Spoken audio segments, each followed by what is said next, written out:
Election day gets off to a slow start in Franklin County. These voters at a polling place on Trabue Road on the west side were forced to wait when the polls opened after an issue with paper ballots. That issue was resolved a short time later. Election day off to a rocky start in some places in central Ohio. NBC4's Catherine Ross has been tracking some early issues this morning and joins us live on the west side of Columbus. Catherine, what are you seeing there now? Yeah, good morning, Audrey. Well, we're still seeing long lines out here on Trabue Road. Like you mentioned, this is Maranatha Baptist Church, and people are starting to go inside and vote. Things are moving a lot more quickly than they were this morning. We'll give you a look at this entire line out here.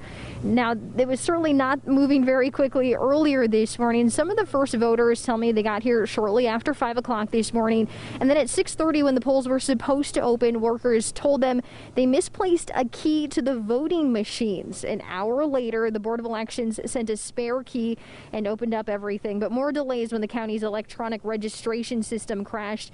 Workers had to use paper poll books for check-in. Now, the Secretary of State's office explains that there was some initial confusion switching from that online to the paper system, but staff does assure me everyone who voted the correct ballot. And voters, of course, did have some mixed reactions about today's experience.